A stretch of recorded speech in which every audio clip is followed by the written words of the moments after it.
All right, everybody. It is Friday, and we are live Yeah, with another episode of GloJoy's Everything Construction Corner. Today, we are bringing you Ward Hively. How are you today, Ward? I'm doing great. How are you, Gloria? Good. And did I butcher your last name or did I actually say it right? No, you nailed it. Yeah, All right, sweet, yeah, sweet. yeah. I never ask because I actually want to see how well I do with the names, right? Right. Well, yeah, you nailed it. You got it right on the money. Amazing. And right before we got on, as we get people logging in, I see you did a great job promoting the event. And a few of my friends in the construction industry have also RSVP'd. So while the internet world lets everybody know that we are on, where are you originally from? I'm originally from Corning, New York, in a little town called Addison. All Um, right. yeah, most people are like, "Oh, New York, New York City," and I'm like, "No, no, no." No, no, there's so much more to New York City than just New York City. There's like the whole state of New York, which is Right. absolutely gorgeous and mostly farmland. And I mean, very green and beautiful and just uh, there's so much history. It's one of the things I think that keeps sucking me back to New York, even though I've tried to leave multiple times and successfully left once, but then ended up coming back and haven't left back. That So happens sometimes. Yeah, I for know sure. it's just the way that New York is, but truthfully, I think the past year and a half, what has kept me here is not just the passion for construction and the cool projects that we work on, but also the history and the rich history of buildings in New York and the construction and everything else. Yeah, for sure. Oh, and you said you're out of Westchester. I think that's outside of New York City, right? Yeah, it Oh, is. We're not too far outside the city. We're like just right outside the city. And so we're north, hmm. I it's like a 30-minute Metro North ride, or if you're driving and you take regular, non-toll roads, I think it's probably about an hour and a half into the city at any given time. But if I do take the toll road, depending on where I'm going, I'm probably in the city in about 40 minutes, 45 minutes. Yeah, I think I know where you're at. Yeah, you got to go through what the Lincoln Tunnel, right? Yep.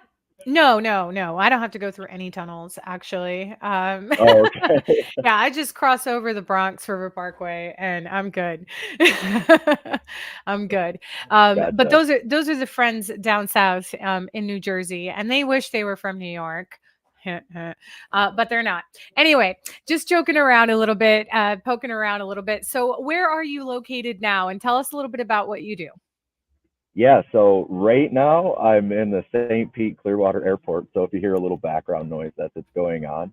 Um, but I'm currently out of Lakeland, Florida, and Mhm. I'm the founder of Skyway Consulting. And we specialize in smart sheet and GIS integrations for utilities and government and the construction industry. So it's a kind of a wide array. Mhm. But what we want to do is hear people's story out and then build them a solution that really works for them. So Okay. And we'll get a little bit into smart sheets later because I think most people outside of the government and or oil and gas world probably don't even know what the heck that is. Uh, you know, and no, I'm smart serious. sheet, Yeah, like what is that? Is like a glorified right? Excel sheet or something, right? So like we'll get there, right? But Yeah. let's start at the very, very beginning, right? So you grew up in a small town in New York, or you're from a small town in New York. Tell us a little bit about your background and how you landed in construction. Yeah. So growing up out of Corning, New York, I had two choices, gas or glass. And that's really it. So, you kind of hit the nail on the head with the farmland. I did grow up with a couple of cows and stuff. And so that resonates. But, we're 3 miles north of the New York PA border. And my Hmm. mom was out of Mansfield, Pennsylvania. So as a kid, I'd drive to my mom's house, well, ride to my mom's house and the sky was on fire. And I grew up during a time that the Marcellus Shale was really booming, and Hmm. so there was wells flaring off throughout all of the hilltops. And Okay. it really inspired me to say, I'm not much of a factory guy. I grew up on a farm. I'd rather be outside. And Mhm. so I hit the right of way. And my initial plan was to go to college and then be a Mhm. project manager on the pipelines after college. Right. But life happened, had my children, and I studied at night while I was a laborer, working my way up as an inspector to eventually a project manager, and then I finally got my degree, and it all worked out. But it's been a nonstop hustle ever since. So Yeah, and thank you for validating my whole New York. Most of New York is farmlands because when I yeah, tell people that, they're like, "No, it's not, Gloria," and I'm like, "No, it really is." And you got to look out for cows. You've got to look out for tractors. You've got to look out for one lane roads and all sorts of stuff. So, definitely one of my favorite parts of New York. So you ended up working as a laborer. How old were you when you started your career as a laborer in oil and gas? And did you stay out here in New York or did you relocate as most O&G folks do? So a little bit of both. I was 17 when I started, which is kind of strange because Mhm. DOT has some regulations against that, which is par for the course in my title. When Right. I kind of advertised or, to LinkedIn that I had this event, and it was Mhm. like I was not allowed to even touch a shovel, right? I Right. couldn't or I was allowed to touch a shovel, but I wasn't allowed to touch a weed whacker, anything with Okay. a motor. But I really started picking rocks out of the right of way and moving silt stock and making sure that the environmental aspect. So that was with a small company called Farmer Boy Restoration out of Mhm. Canton, Pennsylvania. And, Mhm. from there, I went and worked for Encompass Pipeline and then Precision Pipeline. And I mean, look, I wasn't the best laborer in the world, honestly. My mind, I was the kind of kid in soccer practice that was like picking grasshoppers up out of the grass. I couldn't care less about the goal. Um, and, and so labor wasn't much different. My mind is always wandering. And Yeah. so that's kind of like the smart GIS because like it gives me infinite realm to explore. And Mhm. that's where I found my love in project management and technology because the problems never stop. And it's not just pounding stakes in. It's a lot different. So it gave me great room to grow. So let's talk about that turning point. I mean, there had to be somebody at one of these companies that saw something unique and different in you versus let's just fire this kid because he's picking grasshoppers or twiddling his thumbs over here staring at the sky. What was that turning point from this one's not a good laborer but maybe he's got a different set of skills that we can utilize. We still need people in the construction industry. What did that look like? Because there's always somebody that sees that little spark, right? To be honest, Gloria, that was myself. And I say that because I remember the day that Okay. it really did turn. And, Mhm. I was digging out a tie in for a welder to go in and complete a tie in to I think it was a well pad. Mhm. And he looked at me as I was trying to bust up the shell with a shovel. And he said, "What's the matter, boy? You can't run a shovel?" And I'm like, "Dude, I'm digging through rock with a shovel. Like, yeah, I can dig, but, you know, and I'm digging a place for him to lay down and be comfortable, by all Right. means." And so I said, "You know what? I gotta admit, I think that I've got to push a little harder in my career. Mhm. So I actually took out a personal loan, and I booked a flight out to New Hampshire and got Mhm. my NACE Level 2 certification. So I got those two back to back, NACE 1 and NACE 2, and became a Okay. coding inspector. Um, it, I'll tell you, the whole crew was like, not a chance. There's no way you're too young. Mhm. And I said, you may be right. I Mhm. probably am too young, but what I can say is I'm definitely old enough, legally to do it. So when the Mhm. time comes and the opportunity arises, if I don't have my certification, it'll pass me by. So if I have Right, of course. the card in my pocket, then I'm prepared, and I just need somebody to give me a shot. And it took a So, little while to really get wait, my foot in there. let's not gloss over because you know what this certification is, but I guarantee you most people, including myself, have no clue what this certification is. So I think if you yeah, if you just want to let us I know think we're what losing a little bit of signal. okay, can you hear me? So while he gets his signal back, just want to say hi to the folks that are joining us. So Lance says, "What's up, y'all? Hanging out during my lunch break." So hi, Lance, welcome. And then, of course, we've got also Troy Holt. I haven't seen Troy in a minute, so hi, Troy, welcome. It's really, really, really good to see you here today. And also, welcome to all the people who have not commented. I do see some folks that are live on both platforms. And of course, thank you to everybody who is catching the replay. If you are catching a replay, make sure that you click hashtag replay when you're commenting. And of course, folks, if you are new here or a return visitor, make sure that you hit that like, subscribe button, and of course, share with your network. All right. So, I am getting a pulse here, Ward. Do you hear me now? Are you good with the service? Yeah, that's a little better. That's Okay, better. Yeah. awesome, awesome. So I did my little Yeah. like Yeah. commercial while you were gone, but we are back, folks. All right. So tell us what this certification is. In New York, I started my career as an OSHA site safety supervisor, which is an SST, and very, very at a very young age, also coming in, and people were like, "Nah, you can't do it." But if you have the card, then yeah, you can. So, what is this certification that you went out and got, and approximately how much did it cost you? Oh man, the audio keeps cutting in and out. Um,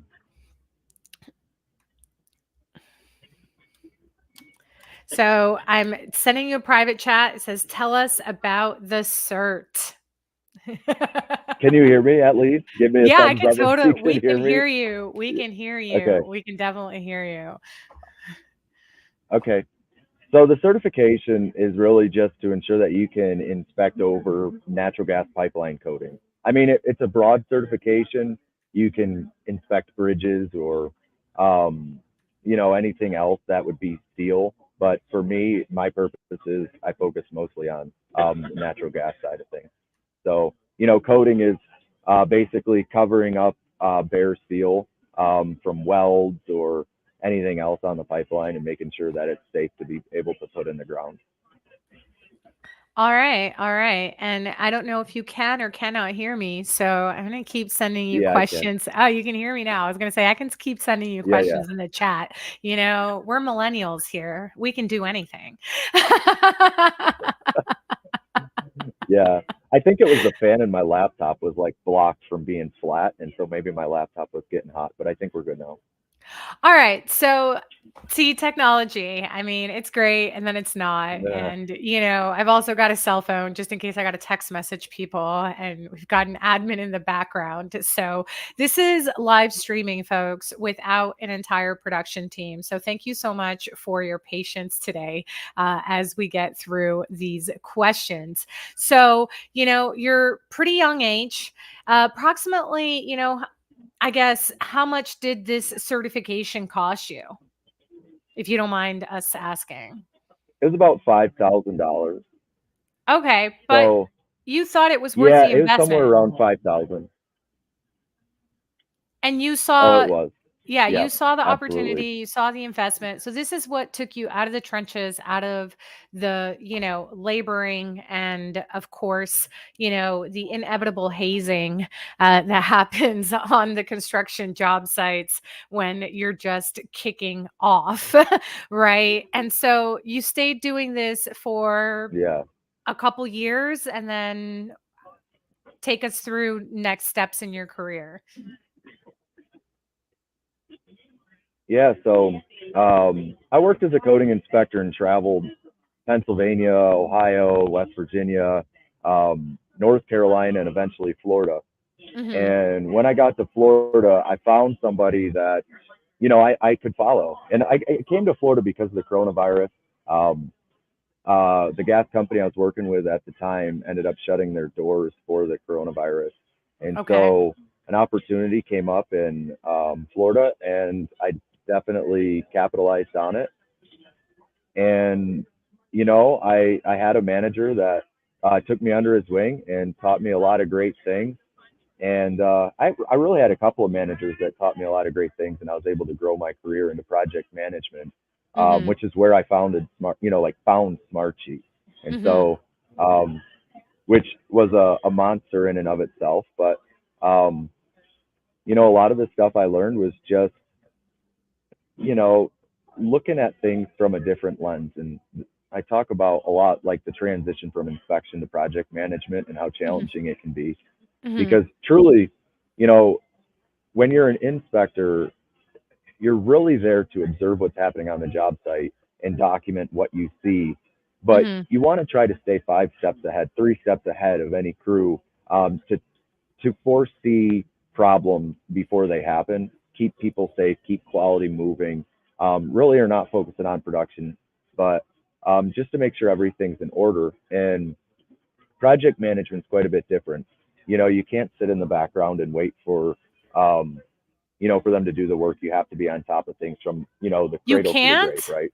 So it's a lot more handshaking and a lot No. more involvement with Mhm. that responsibility that comes with the role. So, Yeah, yeah, and I joke, right, in that you can't, really sit around, because we all know that there are some project managers, project supervisors, whatever, that will inevitably do the bare minimum, or at least that's what the field thinks, right? We're really doing stuff, but the field doesn't see right, everything that's going on. So the field just sees we showed up, we pointed the finger, we asked for what we asked for, we asked the questions that we asked, and we interrupted the workflow, and then we sure, left, you know?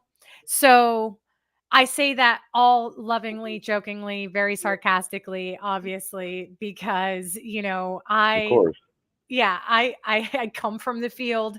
I started, dibbling and dabbling in DIY, then worked on a, drywall crew, as some people may know because they follow me on other podcasts, and, so on and so forth. So I've been on both sides, and I've also been in that hybrid, safety role that everybody hates. Like, oh, shit, this safety girl is here.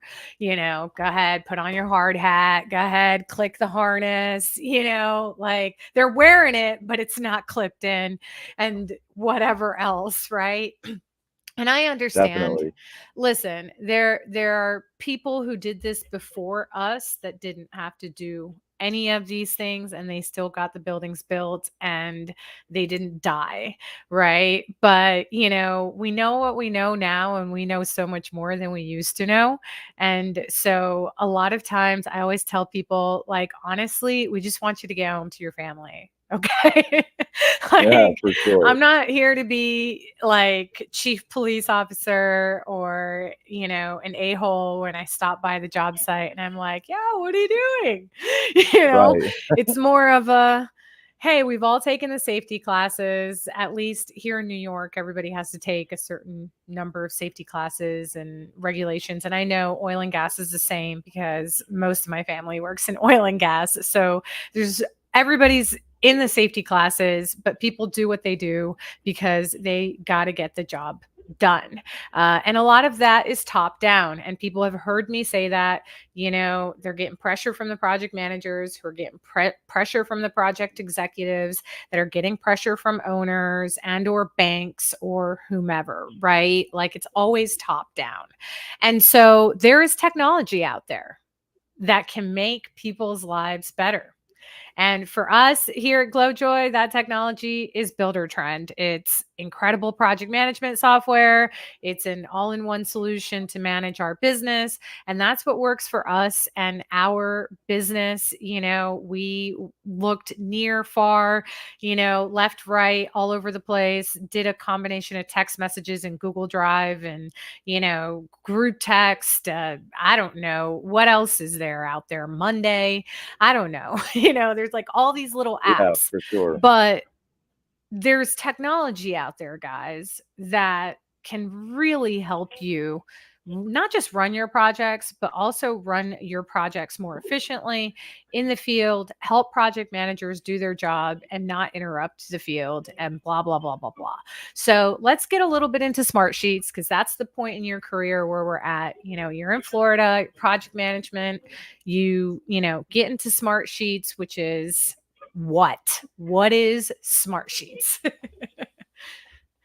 Yeah, I'd love to kind of go back to a point you had when you get on, you walk up to the crew Hmm. and, what is the presence of a project manager? And that was really why I started using Smartsheet because, Okay. the demand kind of increases of my time the more projects that I get. And Of course. I started noticing myself staying in the office way more than I would really like to.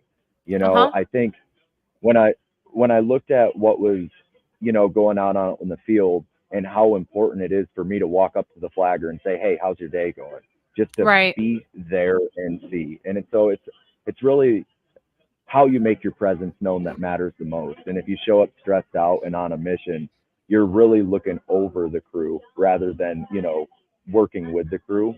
And so that was And important checking to for me. backwards hard hats, according to Lance. Yeah, right, right. Just throwing that in there. So, Checking for yeah. the guy looking for grasshoppers. Yeah, that's right. That's right. um, well, so Gloria, I didn't really like it. I wasn't overly enthused about not being able to be out in the field, so I Right. started, sort of searching for solutions that were going to work. And the utilities is complicated in Mhm. that the data that we need to track, um, there's not really a software that's going to be able to support us off the shelf. So we're going to Okay. have to, in a lot of ways, build that solution ourselves. Mhm. And so we're often thrusted with Excel or, another sort of tool that allows you to track numbers. But what we really need is a collaborative platform to be able to get all of our contractors, to get everybody connected onto a Right. single source of truth. Otherwise, what we end up doing is sort of playing tennis with project documents and really losing focus of what's most important, and that's making sure the project is on time, on Mhm. budget and safe, right? Right. And so what I found with Smartsheet was as I started to build out solutions, which did take some time. There's no code involved really, but it does take some time to really think about your solution and get Mhm. it jotted down. What I found is that I had a return on my investment with my time. And Okay. so if I spent 3 days building out a solution, Right. I wouldn't need to spend any more time manually tracking that information. So Right. if I put out a form, had the field, maybe the inspectors or the field crews collect that information, they were able to give me that information in real time. And I Right. built a program that was able to display all of that within a couple of days, right? And so that was pretty impactful because as I'd have meetings, all of those metrics were in front of me and I could Mhm. really drive the project rather than try to recreate the wheel every week in my report. Right. And it sort of changed so much for not just me, but everybody around on the project because we finally got to see it. It's kind of like bringing the blind to sight, Mhm. is so that was kind of the value behind that. Can you hear all the background noise? Is it We pretty bad? can, and we've got visitors. Like, this is why I called it GloJoy's Everything Yeah, Construction Corner, despite the fact that I am in a yeah, corner, yeah. This literally. guy, he's heard that backwards. Yeah, yeah, exactly. Despite the fact that I am in a corner in my house because that is my podcast studio, or maybe sometimes in my truck in a corner somewhere or wherever, I know that the guests are always going to be tucked also in a corner somewhere because this is construction, right? And so everybody's like, why didn't you just call it That's everything right. construction? And I'm like, no, because the corner matters. Like, I mean, we're all just tucked in a corner somewhere doing what Fair we're enough. doing, right? So yeah, the guy with the safety vest in the What? background, like he's there. And we also heard the alarm system that went off. Somebody pushed an exit door or something. But yeah, you're pretty much at a job site, pretty much at a. Right. Well, this is the airport, right? Well, I do appreciate you Yeah. making the time. Well, Like you I got to said, take advantage of the time, right? yeah, we got to take advantage of the time. It is Friday afternoon and we got to have fun with it too. I mean, I never sought out to make this a super serious show. As I mentioned to you during the pre-show, I'm doing it live because I realize that at that point it's a commitment and I have to do it versus making an excuse or editing stuff out that then turns out to be like really juicy shorts or clips like the one that I had with Lance where I literally said that some degrees were useless. And I think my brain would have overthought that later and probably edited it out because I wouldn't have wanted to hurt somebody's feelings, right? So you didn't get a special degree to build out these workflows, as I call them, in Smart Sheets, correct? Yeah, yeah, definitely. I think I caught a lot of that. Some of it cut out, but Some of it caught um, out. Yeah. So the my last question. thing I really heard was like hurting somebody's feelings. Okay. Yeah. So my question to you, you're probably getting a little bit of a delay. My question to you is going to be in the private chat. But the question is, did you have to get a special degree? I'm like typing it out and saying it at the same time. Uh, for the smart sheets. And the reason I'm asking No, this, yeah, no, and the reason I'm actually, asking this is because a lot of people probably think, oh, he's got to have this coding degree or he's got to have like a background in this and blah, blah, blah. no. So, I'll throw you a trick. You can take your existing Excel spreadsheet and upload it to Smartsheet within, I don't know, 30 seconds. And so Mm-hmm. everything you've already worked on, all of the data, all of the workflows will come with you, but then they Mm-hmm. start to come alive.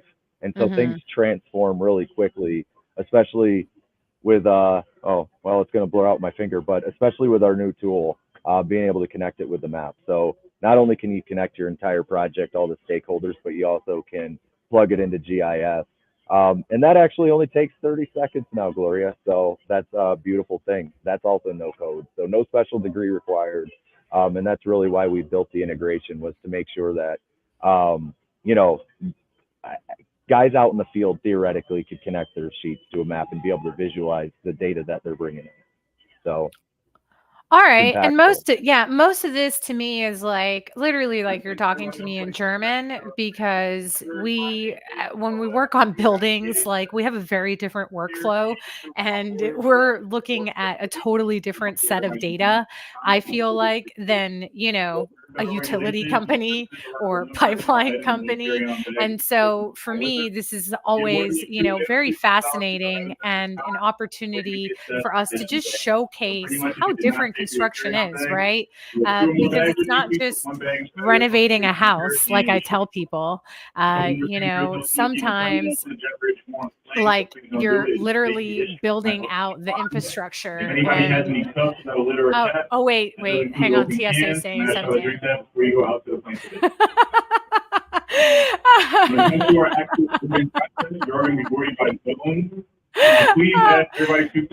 Oh man, this thing keeps cutting out on us, bad. That's so funny. All right. So, yeah. So, there's so many different things that you can do in the construction industry. I went ahead and muted your mic for 10 seconds just so that, we can let the announcer at the airport say whatever it is that they need to say. But what I was saying is there's so much to construction than just, residential construction or commercial construction. There's a whole industrial side and infrastructure side to construction. Construction has so many different things that you can do as a career in construction. And so, I find it really fascinating that, while you started in this path in the pipeline as a laborer, that you have found a passion and utilizing technology also to now start a business where you're helping other people within your particular sector, and maybe others use technology to run better projects and to free up some time so that they can do the things that they need to do to engage with their folks. Yeah, I caught a lot of that, Gloria, and I'll just cover a solution because it seems that we're going to get cut off a couple more times. And, um, what I'll say, and I think this will pique a lot of people's interest, is all construction relies on land acquisition. There's nothing that you can really do other than existing infrastructure without involving land.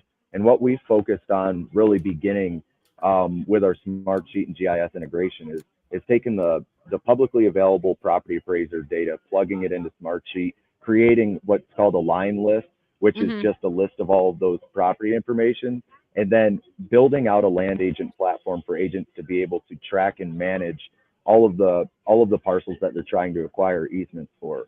And so what's really brilliant about this is land agents are by no means trained in GIS usually.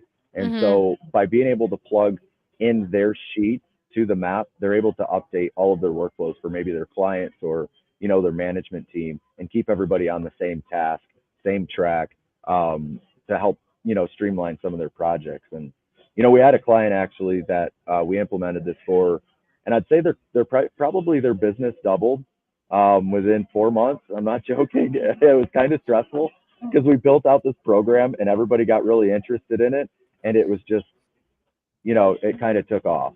And it was really impressive to see. And, I remember calling them and they're like, yeah, this is a great thing, but we're so busy and I'm ready to retire. And you've given us more work than we can handle. So, so it had a pretty big impact for sure.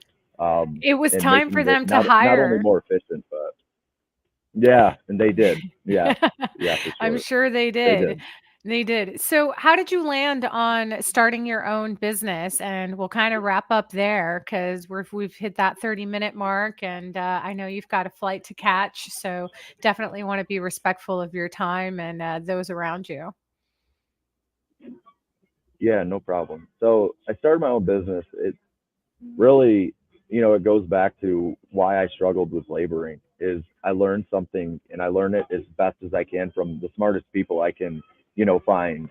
And once I've learned it, I want to be able to grow. And I felt like, my career, it was great, but there was limiting things in my ability to keep learning, to keep growing and pushing my career path. And it didn't sit well with me. And so one day, I was out there fishing on the Skyway Pier actually, and I said, I can't do this anymore. I've got to have something that pushes me to my limit.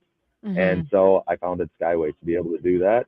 And I've been up until 3 o'clock in the morning every night since. So it's been a great time though. And, managing both a career, a family, and a business has been challenging, but staying grounded in my faith and prioritizing what matters most to me has kind of made it easy. My team, I couldn't live without my team. I appreciate them every day. And, we are busy and we are growing, but we find time. And I think a lot of that is just, good communication um, and being open. So Nice. hopefully that And answers the it did, question. it did, and, we're a faith-based business ourselves, and so, we always give all the praise and all the glory to Jesus because I'm telling you, I have no idea how I Absolutely. do it otherwise, you know? I wear my cross, and every once in a while, I'm like, "Nope, can't curse that person out," you know? "Can't Holy Spirit, what are Oh, we doing here?" Like, So I definitely hear you on that. And, I have said this on multiple podcasts and this one as well. Running a business is very spiritual. You take a leap of faith and you just trust that it's going to work out. And, or that if it doesn't work out, you take that L and it was meant to teach you some sort of lesson, and you move on from that and grow from it and whatever. And if you are strong in your faith, then it is much easier, I feel like, to run a business. I tried to run businesses prior to having a strong foundation. I strayed, I think, like many people in my teens, and found my way back, and I can tell you that the businesses that I tried to run without the faith and trying to control everything were much, much harder and a lot less successful than the business that I have now. So, I appreciate you sharing that part of that. And I know that most of us do everything that we do, for, of course, the money, but then there's a greater purpose, which is family, that freedom, and making a change. So you are making waves and you are one of the change makers, I feel like, in the construction industry, particularly with technology. So, how can people find you and learn a little bit more about Skyway and perhaps get some sort of demo of this smart GIS that you are working with? Yeah. So the Hopefully, best you way to heard find that. me is always LinkedIn. Okay. Yeah. Yeah. Can you hear me? Yeah, I can hear you. I can hear you. Um, okay, good. So the best way to get a hold of me is LinkedIn. You know, I'm on LinkedIn the most. It's where I spend most of my time, where I built, my network, um, Hmm. um, virtually, I guess. But you can also find us at skywayconsultingco.com. That's where, we've got a lot of utilities, government, and I think there's a lot of interesting stuff there to find. Um, but definitely reach out. So by all means, the more we talk and the more we can understand each other, the more I can help you. And it won't always be clear. Technology, especially in utilities or government, it's not straightforward. It's not like somebody's got this magic solution for you. And I think that's important for people to understand. But that Hmm. doesn't mean that it's far away either. It's just it needs to work for you and your company and your team. And that's the benefit of Smartsheet. So if we can do it fast and we can do it in a way that works best, that's the best way to handle it. And I think we end up finding ourselves in a bad way when we try to find something off the shelf that ultimately doesn't fit our organization, right? So definitely reach out, and the way we grow is together. So Yeah, absolutely. We grow together, and everybody here knows I'm a huge proponent for software and technology. I mean, I myself am an ambassador for Builder Trend. I get to travel and talk to people about Builder Trend. I got to go to the International Builder Show with Builder Trend because, to me, if you find a solution that works for you and you're already talking about it and you're already, telling everybody about it because it is helping you out so much, then, the best thing to do is to just build a business around it, which is what we did and which is what you did, right? Two totally different solutions.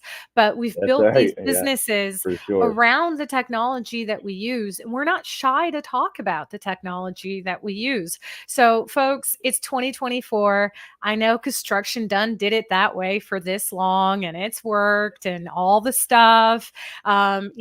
Aunt Mary, she really wants to retire. She don't want to keep doing data entry at the office. You can pay her what you're paying her to review reports or something else, but you don't have to fire your people just because you're bringing technology in.